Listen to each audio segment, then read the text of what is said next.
안녕하세요, 주식만입니다. 내일 머사지 코너 시작하겠습니다. 영상 시청에 앞서 구독, 좋아요 부탁드립니다.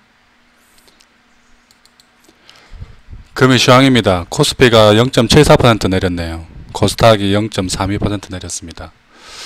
한 3일 올랐으니까 좀 내릴 때가 됐다고 했는데 조금 생각보다는 좀 큰 폭으로 내렸습니다. 0.7%면은 전반적으로 최근에는 늘 패턴이 좀 비슷한 게 큰 종목 위주로 이렇게 뭐 삼성전자나 있는 쪽 위주로 이렇게 움직이고 있습니다. 그래서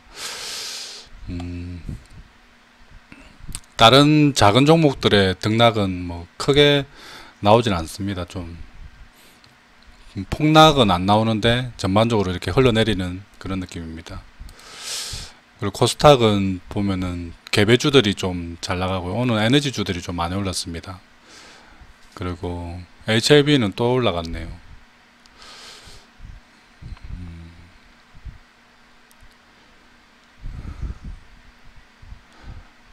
세트레가이가 오랜만에 좀 올랐고요. 오늘 그 우주항공 관련해서 좀 뉴스에 팔아라고 좀 내리는 것 같은데 세트레가이는 올라갔네요. 그래서 전반적으로 뭐 다 내려가진 않았네요.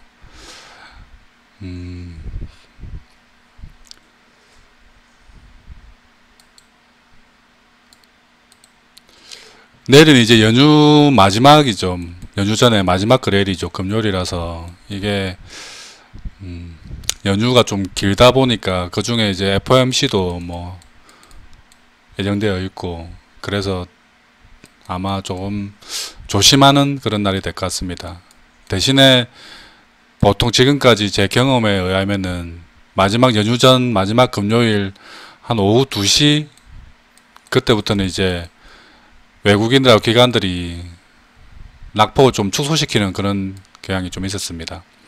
좀 팔아놨던 것을 다시 좀 걷어들이는, 그리고 개인들도 또 마찬가지일 겁니다. 연휴 전에 그동안 좀 못 샀던 종목들이나 이런 것들이 좋은 가격으로 내려와 있으면 아마 매수하는 사람들도 있을 겁니다. 여러분들도 좀 저가에 매수할 수 있는 종목이 있으면은 금요일날 내일 매수해 놓는 것도 괜찮은 방법일 수 있다. 연휴가 끝나고 나면은 이게 뭐 그 밀려있던 뭐 숙제를 하는 듯한 느낌이 들 수도 있겠지만 실제적으로는 대부분 이 연휴 기간에 일어났던 일들에 대해서는 크게 반영이 안 됩니다. 그래서 목요일부터 시작이죠. 목요일날 첫 거래하면은 이때 그 전날 미국장이나 유럽장들의 영향만 약간 받는 편입니다. 그래서 특히 이제 연휴가 끝나고 나면 우리나라는 아마 대선 쪽으로 이렇게 대선 정책 쪽으로 이렇게 많이 시장 기울 듯해 보입니다. 그래서 앞으로 이제 10월 달부터 좀 유명한 업종이 철강, 건설, 그리고 뭐 건자재도 포함되겠죠. 이게 건자재, 또 아마 그 추산장려도 아마 또 그런 될 겁니다. 추산장려. 또 최근에 얘기 나오는 게 원격진료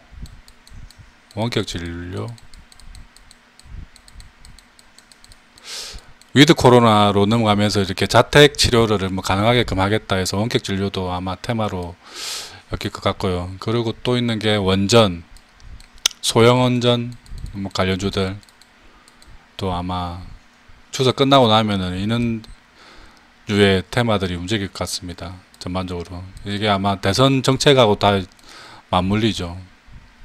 여기다가 뭐 환경은 항상 포함되겠죠. 탄소제로 관련해서 탄소 포집, 뭐 그린 에너지, 수소 이런 거 다 포함됩니다. 이런 것들이 아마 주요 테마가 되지 않을까 생각해 봅니다. 금의 특징 중입니다. 오늘은 인성정보 첫 번째 종목 가져왔고요. 이 종목은 제가 여러 번 이렇게 한번 리뷰를 했던 종목입니다. 제가 처음 리뷰했을 때가 아마 여기쯤이었을 겁니다. 아마 여기쯤에서 처음 리뷰해서 이렇게 여기 아래 위로 이렇게 엄청 무지하게 흔들었죠. 그리고 최근에 했던 게 아마 여기쯤 이렇게 2,800원 정도에서 이렇게 리뷰해서 또 최근에 또 급등이 한번 나왔습니다. 오늘 이제 가지고 온 이유는 여기 지금 2달가량을 이렇게 박스를, 또 그 작은 박스도 아니죠, 위아래로 엄청나게 흔드는 박스를 만들고 이제 최근에 돌파하고 위에서 지금 지지를 받고 있습니다. 고점 박스권 위에서 지지를 받고 있죠. 그리고 계속 최근에 도지형 이렇게 나오고 있고, 이거 보통 고점에서 도지는 이렇게 하락을 뭐 유도하는 뭐 도지라고 하는데, 지금 여기는 고점이라고 하기에는 앞에 이렇게 라인이 너무 높이 형성되어 있죠. 지금 고점이 아닙니다. 여기서 지금 매집을 한 세력이 있다면은 여기서 지금 끝내려고 하진 않을 겁니다. 최소한 전고점 위로는 가겠죠.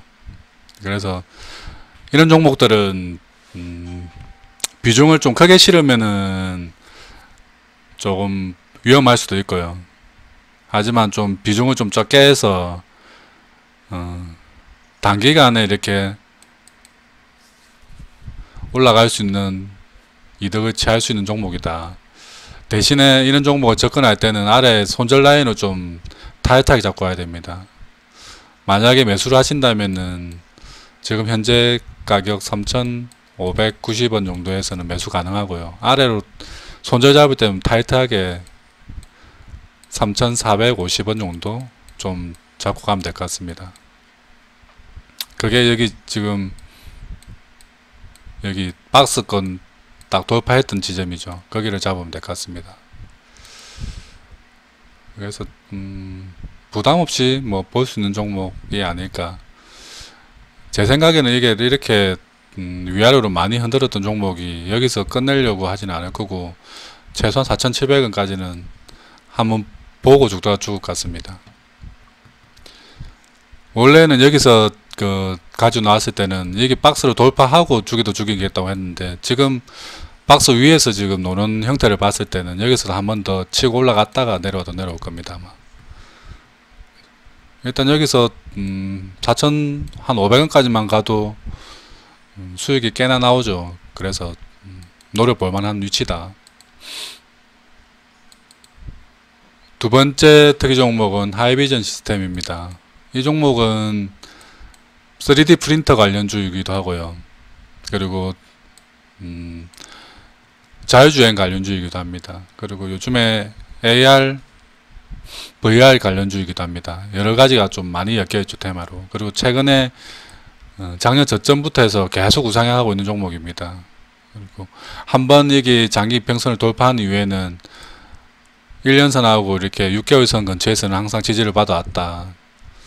지금 이제 6개월선에서 지금 지지를 세 번째 받고 있죠. 이렇게 여기쯤은 아마 들어가도 큰 부담 없는 가격대가 아닌가 생각해 봅니다. 이 종목도 뭐 만약 매수를 하신다면은 16,900원 근처에서 매수하시면 되고요. 손절은 아래 이게 깨지는 선 16,000원 잡으면 될 것 같습니다. 부담없이 조금씩 사모아 갈 볼만한 자리가 됐다. 뭐 바로 올라간다는 건 아니고 여기서 이렇게 좀 힘을 모아서 올라가든지 하겠죠. 그러면 여기 근처에서는 분할로 매수해도 충분히 가능한 지점이다. 세 번째 특이 종목은 CIS입니다. 2차전지 장비 관련주입니다. 이 종목은 작년에 이렇게 좀 많이 급등했다가 충분하게 조정을 받은 뒤에 또 한번 이슈돼서 올라가서 지금 박스를 만들고 박스 다시 또 재돌파했죠. 이 돌파할 때 나왔던 게 LG화학 아니죠. 지금 LG에너지솔루션에서 지분 인수를 추진하고 있다는 뉴스와 함께 이렇게 급등했습니다. 그리고 오늘 위에서 이렇게 단봉을 만들었죠. 여기서 이렇게 단봉을 뭐 한 두 개, 세 개 만들지, 뭐 두 개 만들지, 세 개 만들지는 모르지만 일단 큰 대기업에서 지분 투자를 한다는 것 자체가 일단은 빅뉴스죠. 그러면은 이 회사의 앞으로 미래에 대해서 이렇게 충분히 뭐 보증이라고 해야 되나 그런 느낌이 있습니다. 대기업이 지분 인수를 한다는 자체가. 그래서 지금 16,000원 깨기는 어렵다. 여기서 그래서 매수를 한다면은 16,800원 근처에서 매수 가능하고요. 아래는 16,000원 정도 타이트하게 좀 잡으면 될 것 같습니다. 이 자리는 깨질 것 같진 않지만 혹시 깨진다면은 심리가 무너질 수 있으니까 한번 깨지면 14,000원까지 이렇게 내려갔다가 다시 갈 수 있습니다. 그래서 16,000원에는 손절 잡고 들어가야 된다. 이 종목도 이렇게 손 느리거나 이렇게 단기 대응 안 되시는 분들은 하시면 안 되고요.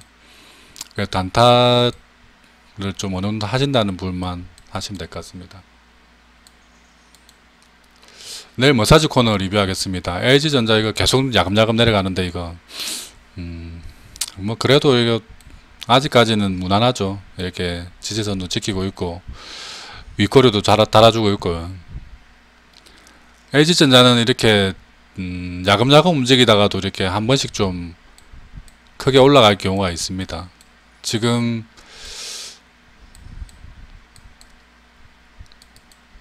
LG전자는 아마 공매도가 좀 양이 좀 있어서 이렇게 지금 못 가고 있는데요.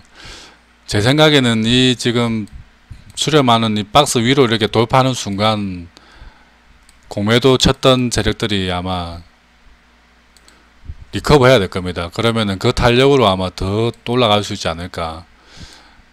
역사적 신고가로도 가능한 종목이라고 생각합니다. 지금 실적이 영업이익이 5조 나오는데 시총이 25조는 너무 쌉니다. 이거는 그래도 한 퍽 한 7배 정도 나와줘야 되죠. 아무리 뭐 성장성이 좀 둔하다고 해도 그러면 35조까지는 가야 되는 종목이라 생각합니다. 두 번째 종목 SL입니다. 이 종목 잘 올라가다가 오늘 올랐던 거 다 빼버렸네요. 그래도 이 종목 무난하다고 생각합니다. 일단 상승 추세 계속 유지하고 있고요.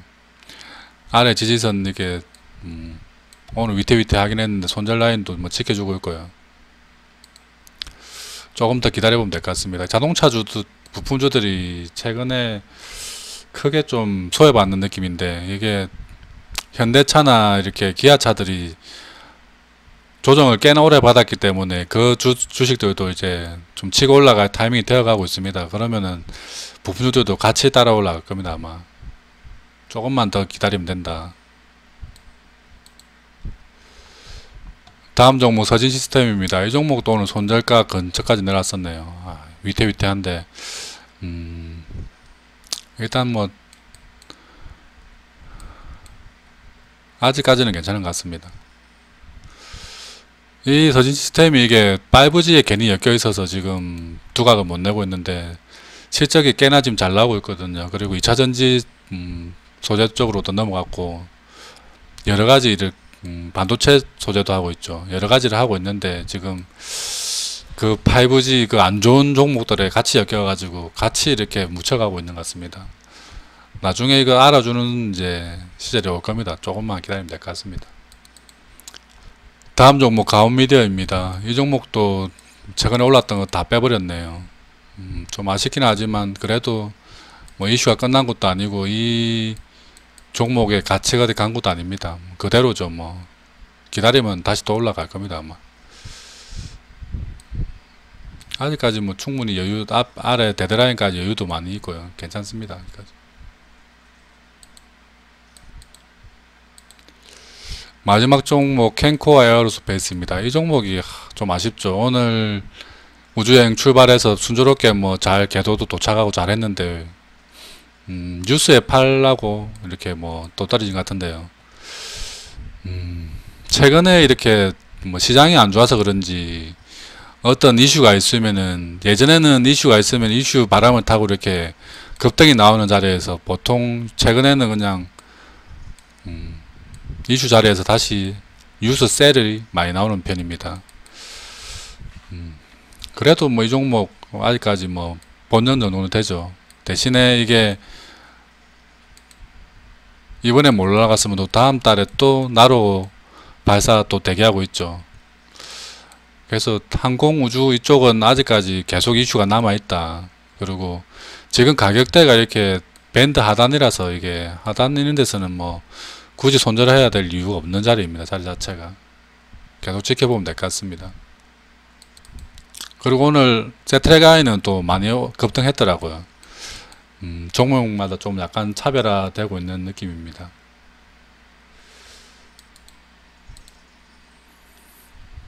오늘도 어제에 이어서 일목균형표에 대해서 한번 알아보겠습니다.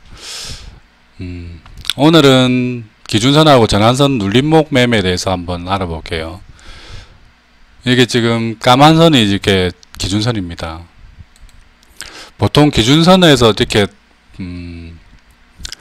차트상에서 이렇게 급등이 나온 기준봉을 세우고 나서 바로 추격하는 게 아니라 이렇게 기준선 근처까지 눌려서 이렇게 지지받을 때 보통 눌림목 매매를 많이 하는데요. 이 기준선 위치가 저번에 제가 설명했던 기준봉의 중심 가격 위치하고 비슷하게 나오는 경우가 많이 있습니다. 정확하게 일치하진 않는데요. 보통 보면은 기준선이 26일의 고점과 저점의 중앙선이잖아요. 그래서 이렇게 주가가 이렇게 막 움직이다 보면은 이렇게 막 위로 움직이다 보면은 이렇게 중심선 근처에서 이렇게 움직일 때가 있습니다. 기준봉이 이렇게 크게 세워지면은 어쨌든 원리는 비슷합니다. 이렇게 기준봉이 이렇게 장대 양봉으로 세워졌을 때 그 중심선 중심 가격 정도를 중심선이라고 하는데요. 거기가 보통 기준선하고 일치하거나 비슷한 경우가 많이 생깁니다. 원리는 똑같습니다. 이렇게 뭐 기준봉이 이렇게 하나로 세워져 가지고 급등했을 때 중심 가격에까지 조정받으면은 이런 데서 매수해서 이렇게 반등을 노리는 거 하고, 기준선이 보면은 예를 들어서 여기 기준선이면은 이게 한 칸이 20일이니까 요 보통 한 박스 안에 고점과 저점의 중앙 정도 되겠죠. 그래서 보통 기준봉의 중심하고 비슷한 위치에 위치하게 됩니다. 그래서 총 그 고점과 저점의 중앙 정도 가격, 중심 가격 정도까지 조정받으면은 대략적으로 반등 위치가 된다. 원리는 비슷합니다. 눌림목 원리가. 보면은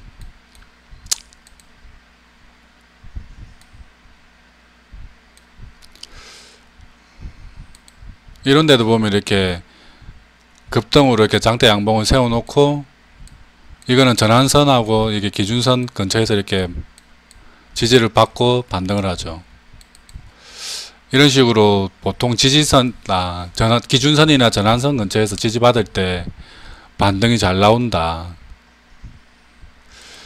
이 원리가 기준선하고 전환선도 지지선이나 저항선 역할을 하기 때문입니다. 그래서 주가가 기준선 위에 있다, 봉이. 그러면 이게 내려오더라도 기준선 근처까지 내려오면은 이런 데서는 지지받으려고 하는 지지선 역할을 해주는 겁니다. 기준선이. 왜냐하면 이것도 나름의 고점과 저점의 중심 가격이기 때문에 사람 그 심리가 이렇게 급등을 하고 나면은 한 절반 정도 빠지면 많이 빠졌다고 생각하는 그런 뭐 심리적 영향이 있는 것 같습니다. 그래서 장대 양봉 이후에 그 장대 양봉의 중심 가격 정도가 오면은 보통 지지를 받고 다시 반등이 나오는 경우가 많더라. 뭐 100%는 물론 아닙니다. 보통 이렇게 반등 경우가 많이 생기더라. 그리고 여기가 만약 깨진다 그러면은 이게 시초가, 장대 양봉의 시초가에서 지지를 받는 경우가 있더라는 거죠. 실제 이렇게 일목균형으로 매매를 할 때는 이렇게 급등하고 나서 기준선 근처에서 이렇게 지지받으면은 다시 또 상승이 나오더라. 다시 또 눌림목에서 기준선 근처에 지지받으면 또 상승이 나오더라. 이런 원리입니다. 그리고 이게 깨지고 내려갔잖아요. 여기서는 기준선하고 전환선을 깨고 내려가면은 그 아래 또 구름대에서 또 지지를 받더라. 그래서 일목에 나와 있는 후행 스팬 말고 기준선, 전환선, 그리고 구름대는 대부분 지지 저항 역할을 해준다.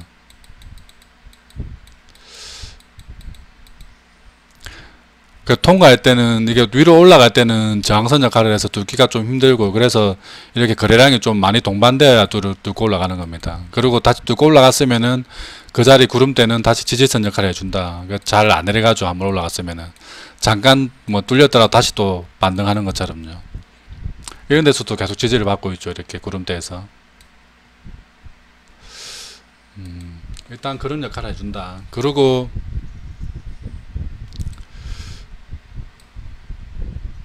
이 스냉스펜에 나와 있는 이 색깔도 차이가 있습니다. 저는 이 색깔 구분을 잘 하진 않는데요. 이게 주황색으로 표현되어 있는 이게 양운입니다. 양운. 좋은 기운의 구름이라고 합니다. 올라가는 보통 추세 자체가 이렇게 우상향할 때 이렇게 양운이 형성되고요. 추세가 이렇게 우하향을 시작하면 이렇게 음운, 안 좋은 기운의 구름이 생깁니다. 이거는 근데 원리가 당연한 겁니다. 이게 선행 1하고 선행 2가 보면은 선행 1은 기준하고 전환선의 중심 평균선이고요. 선행 2는 52일 중심 가격이잖아요. 그러니까 이게 장기 이평선 역할을 하고 이게 단기 이평선 역할을 한다고 봤을 때 이게 의무는 역전되어 있는 겁니다. 그래서 뭐라고 해야 되지? 단기 이평선이 장기 이평선 위로 아래로 이렇게 내려가 있는 겁니다. 그래서 역별이죠. 역별. 이동평균선으로 따지면은 역별이니까 당연히 좋을 수가 없죠. 실제적으로 이게 이 부분의 구름 모양은 앞에 있는 이 차트가 당겨져 있는 모양입니다. 그래서 추세가 아래로 내려가고 있는 모양을 이렇게 구름으로는 음운이 그려지는 겁니다. 그리고 이렇게 양운이 그려질 때는 이 차트 모양은 여기 있죠. 이 차트가 이렇게 우상향으로 추세가 그려질 때 이렇게 좋은 기운의 구름이 그려지는 겁니다. 그래서 좋은 구름이든 안 좋은 구름이든 이 부분은 매물대 역할을 한다. 그래서 뚫고 내려가려고 하면은 지지선 역할을 해주다가 지지선이 깨지고 나면은 또 이렇게 또 급하게 급락이 나올 수도 있고, 여기를 또 여기처럼 뚫고 나면은 계속 추세를 타고 이렇게 상승하는 경우도 있습니다. 항상 근데 보조지표는 100%가 없기 때문에 이게 맹신해서는 안 되고요. 말 그대로 보조입니다. 보조. 기본적으로 종목에 대한 연구를 다 하신 다음에 이것들은 그냥 보조로 쓰는 지표라고 생각하시면 됩니다. 어제도 말씀드렸지만 중장기 투자자들은 많이 이용하고 있습니다.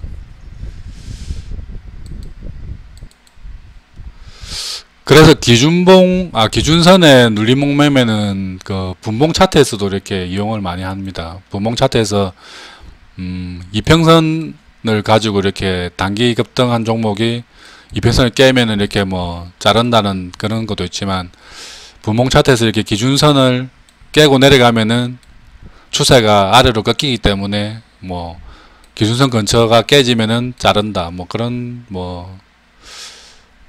기법도 이용을 하기는 합니다. 근데 그런 단타 안 하시는 분들은 굳이 필요 없고요.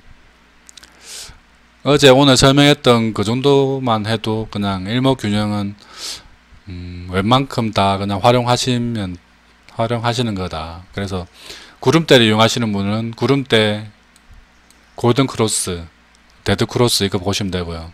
그리고 구름대가 매물대 역할을 한다. 그래서 구름대 근처 가면은 매물에 맞춰서 내려올 수도 있고, 뚫고 올라가면은 여기 지지 역할을 해서 이렇게 급등이 나올 수도 있다. 후행스팬 같은 경우에는 이것도 마찬가지 골든크로스하고 이렇게 데드크로스만 보면 됩니다. 이 데드크로스가 나면은 안 좋아지더라 주가가. 골든크로스가 나면은 주가는 올라가더라. 이 정도. 그 기준선하고 전환선은 동일하게 지지와 저항 역할을 해주더라. 그리고 전환선하고 기준선은 이평선하고 동일하게 이용하면 된다. 골든크로스, 데드크로스를 이용해서 매매를 할 수 있다 정도 아시면 될 것 같습니다. 그리고 자세하게 따로 이렇게 영상을 하나 만들든지 하겠습니다. 일목균형만 따로 빼서. 시간이 또 길어졌는데요. 오늘도 많이 늦었네요. 오늘 이제 추석 전에는 마지막 방송이네요. 그래서 추석 잘 보내시고요. 마지막까지 성공 투자하셔서 풍성한 한가위 되었으면 하겠습니다. 지금까지 주식만이었습니다.